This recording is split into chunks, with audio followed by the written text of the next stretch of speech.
Oi, pessoal, Fabrício Lourenço aqui e hoje o papo é sobre tecnologia com propósito. Aquela que nasce da dor real das pessoas e transforma a cidade num lugar mais seguro para todos.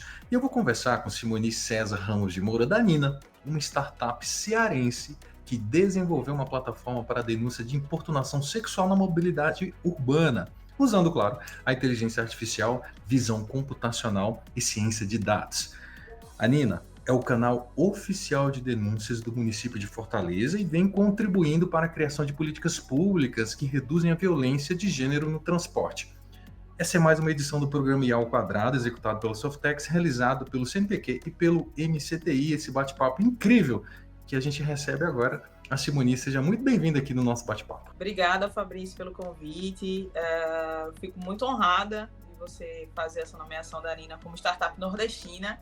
Eu só preciso fazer uma correção. A Nina é pernambucana. Por favor, pernambucana, então desculpe aí, feita a correção. Mas eu posso dizer, na verdade, que ela é um pouco cearense, um pouco paraibana, mas a base da gente, a sede da gente é aqui no estado de Pernambuco. E a gente tem realmente essa missão de transformar a mobilidade, na verdade, em espaços com grande circulação de pessoas, mais seguro para todo mundo através da tecnologia. Então, correção feita, pernambucana, me desculpe, e vamos lá. Para começar, você já começou a falar um pouquinho, conta pra gente como nasceu a Nina, de onde veio a ideia de transformar denúncias de assédio e importunação sexual em dados que geram políticas públicas. A minha família ela tem um histórico de trabalhadores da área de mobilidade, né? Então, meu bisavô trabalhou na Great West, né? Que foi uma empresa britânica que trouxe malha ferroviária para o Brasil. Trabalhou aqui no Nordeste, mas outras pessoas também vieram a trabalhar. Então, minha mãe foi uma dessas trabalhadoras do setor. Ela trabalhou como cobradora de ônibus aqui na cidade do Recife. E eu nasci e me criei na periferia, né? Então, ela saía de casa de madrugada, enfim. E estava exposta ali a vários tipos de crime. Então, para mim, ainda na infância, se tornou muito real o perigo que minha mãe corria quando um vizinho nosso, que era cobrador de ônibus, homem, num assalto, entregou a renda do veículo e levou um tiro. Então, assim, eu vi o que o emprego da minha mãe implicava, né? O cara ficou na cadeira de rodas. Eu disse, cara, se com ele aconteceu isso, o que pode acontecer com a minha mãe? Então, tinha esse sentimento de me preparar para ver minha mãe pela última vez, quando ela ia trabalhar todo dia de manhã. Eu cresci com isso, só vim entender esse sentimento na terapia, já na fase adulta, né? Mas quando eu estava na universidade, eu estudei na Universidade Federal de Pernambuco, por muita coincidência, um dos meus primeiros estágios foi numa grande administradora de frotas. Então, eu estagiei lá, ela tem frota de ônibus nos 9 estados do Nordeste e parte do Pará. Eu trabalhava no meio de um mar de ônibus e sabia, por exemplo, trabalhava do lado do SAC, né, do Serviço de Atendimento ao Cliente, e sabia que denúncias de importunação sexual, elas não viravam nem tabela no Excel. E aquilo me incomodava muito. Pois é, porque naquela época, especificamente, eu pegava 6 ônibus e 2 metrôs todo dia. Porque eu morava na extrema Zona Norte, estudava na extrema Zona Oeste, trabalhava na extrema Zona Sul. Então, para me locomover na cidade, era justamente isso, e me incomodava muito. E quando eu estava como estagiária lá dessa empresa, eu cheguei na universidade um dos dias e estava ocorrendo um protesto em frente à reitoria, porque uma das alunas tinha sido estuprada depois de descer do ônibus circular que a própria UFPE oferece. Um cara estuprou a menina atrás da reitoria depois que ela desceu do ônibus. E ali foi a gota d'água para mim, porque esse problema me atravessou a vida inteira, né? Dentro de casa, no trabalho e também na universidade. E foi quando eu comecei a estudar como a violência de gênero na mobilidade urbana ela é um fator impeditivo para o acesso e manutenção de mulheres no ensino superior. Veio da pesquisa, né? Eu comecei a estudar com esse recorte e, enfim, um dos resultados foi criar um canal padrão de denúncia para que se pudesse, de fato, através desses dados, pautar melhorias emergenciais, mas também preventivas. Perfeito. Você pode explicar para a gente como funciona na prática o sistema da Nina, desde o momento da denúncia até a análise feita com inteligência artificial e ciência de dados, e como essa tecnologia ajuda a entender e combater o problema? Perfeito. Mas eu só faria um adendo no sentido de a tecnologia por si só, e aí antes de explicar a tecnologia, ela não vai resolver o problema se a gente não tiver políticas públicas formuladas para isso. Perfeito. Então, é para te instigar mesmo. Perfeito. Então, a Nina, hoje em dia, ela é uma startup, a gente desenvolve softwares, IAs, etc.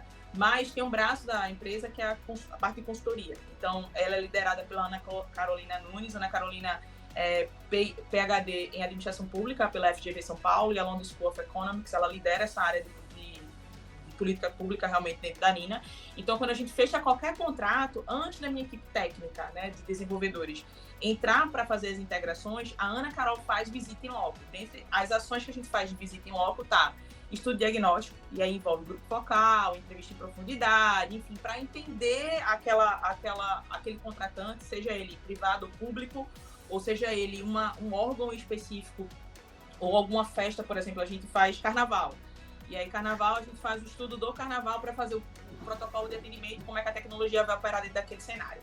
E aí, feito o trabalho da Ana Carolina, ela nos mune, enquanto equipe técnica, para fazer todo o fluxo de denúncia. Então, uma vez que a Ana Carolina faz os estudos de diagnóstico, né, cria os protocolos, treina os agentes de linha de frente, a articulação pública realmente ela foi feita, a pública-privada foi feita, se criou o protocolo, a gente vem com os serviços de tecnologia. Então, por exemplo, um dos insumos que a gente levanta se o cliente tem ou não é imagens. Então, assim, dentro do circuito que a Nina vai operar, a imagem, a possibilidade de integração, já há alguma inteligência rodando aí, gente, que a gente possa integrar. Então, é levantado esse tipo de insumo, de tecnologia que o cliente tem e oferece. E uma vez feito isso, a gente primeiro, no caso de mobilidade especificamente, a gente faz as integrações de linha. Então, assim, quais são as linhas? Então, por exemplo, dentro do chatbot atual que a gente está rodando em Fortaleza, que foi até pelo IA2, a nossa IA, se a pessoa colocar só o nome do bairro, Papicu é o nome dos bairros que tem lá. Então, a IA da gente vai entender aqui, ele vai dizer, olha, você quer falar sobre ônibus Papicu Centro, Papicu UFC, e aí ela consegue... Desculpa. Ela divide, né? Vai segmentando. Ela vai dando as opções, porque nem sempre a pessoa vai saber o nome da linha, etc. Então, através desse tipo de tratamento. E aí, do lado do cliente, especificamente, a gente colocou a IA porque são três produtos principais de tecnologia. O chatbot com IA, que a gente faz esse auxílio para o usuário em termos de perguntas e respostas para ele. A integração de APIs, então, assim, a API de câmera da Nina é integrada com o circuito da cidade. E aí, no caso de Fortaleza, tem beira-mar, terminais, câmeras on-board dentro dos ônibus. É o segundo produto. E o terceiro produto é para onde é que esses dados e imagens são redirecionados, que é para o nosso painel de controle. Esse painel de controle, ele reúne desde mapa de calor, ranqueamento de linhas, etc. E a gente está testando, por exemplo, para que, hoje em dia, o gestor público ele tem que olhar o dado, exportar o dado, interpretar esse dado para poder tomar ação, principalmente no caráter de planejamento urbano, né? Que é desde revitalização de pontos de parada, etc. A gente quer, nesse avanço da tecnologia da Nina, que os dados, eles possam, através de integrados com a IA, eles possam já sugerir dentro do dashboard, dizendo, olha, está acontecendo um pico de denúncia na Avenida Dom Luiz, X horário. E aí cruzar com o dado de iluminação e já dizer, baixa iluminação na área, medidas que podem ser feitas para mitigar esse problema. Então, trocar a lâmpada, desde trocar a lâmpada a realmente colocar mais policiamento. E aí é uma coisa que a gente até tenta, como é que eu posso dizer, meio que catequizar o poder público no sentido de problema de violência de gênero na mobilidade não necessariamente é um problema de segurança pública. Muitas vezes é por falta de prioridade do planejamento urbano trazer a perspectiva de gênero.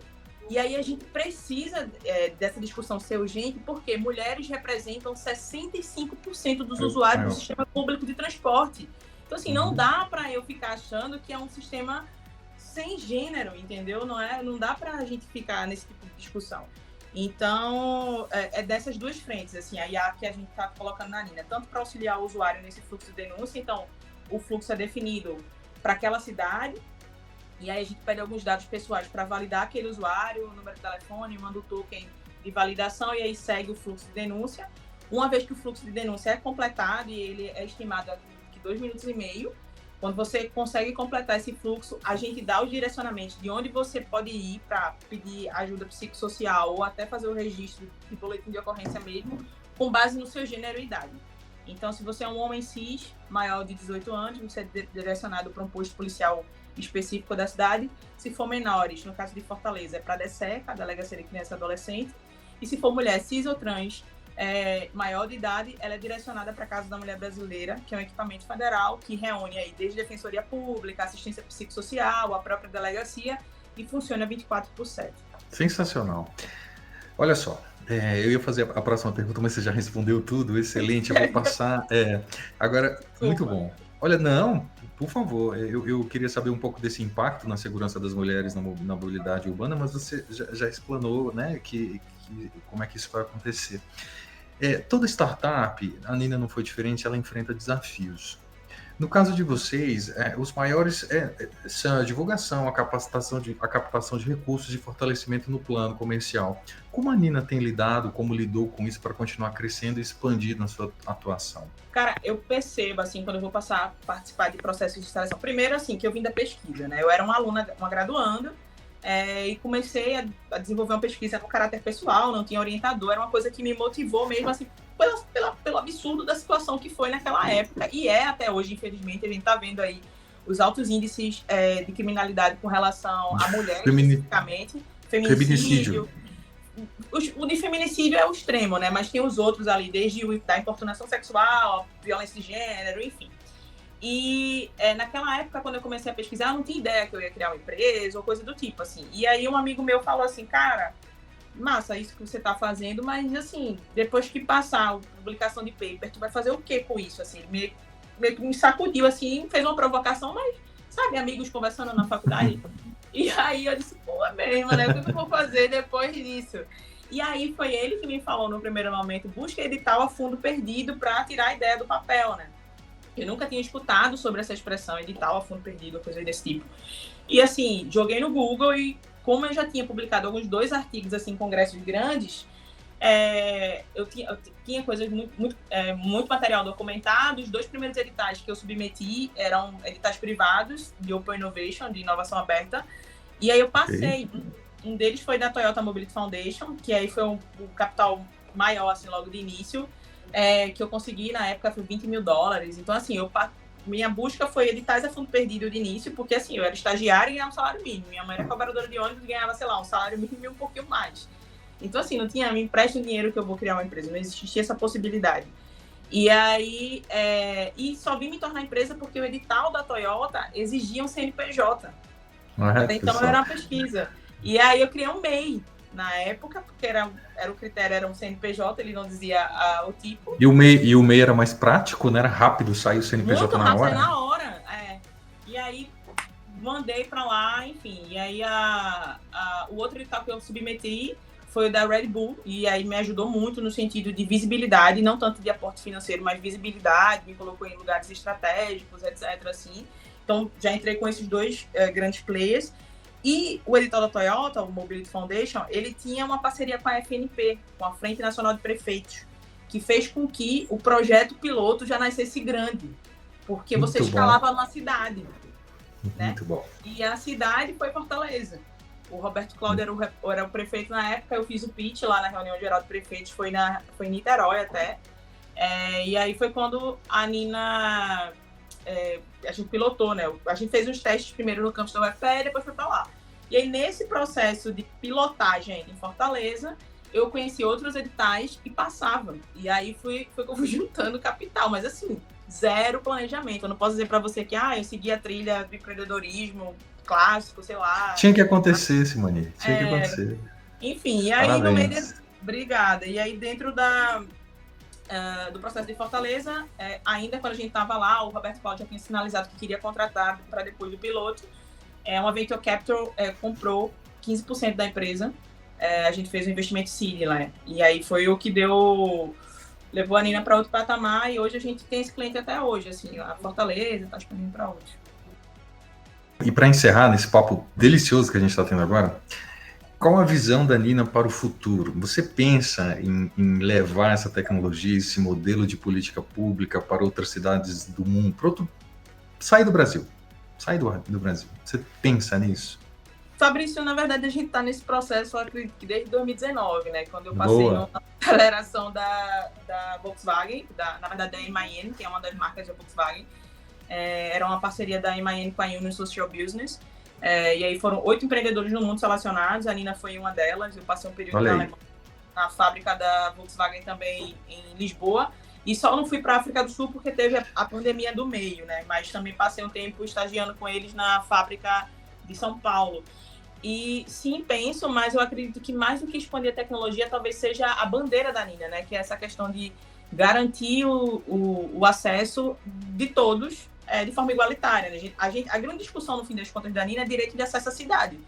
Porque você garantindo esse tipo de acesso, você está garantindo acesso a direitos básicos, à saúde, educação, trabalho, etc.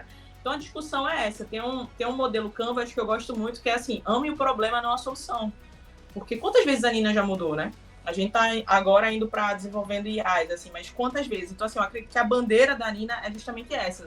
Transformar espaços seguros para as mulheres e, consequentemente, para todo mundo. Então, posso dizer sem titubear para você que sim, quero expandir a bandeira, não necessariamente da tecnologia do jeito que está hoje. Olha só, primeiro eu adorei essa história, parabéns, assim, merecedora de todo esse sucesso. Que conversa potente essa que a gente teve agora, de suma importância, né?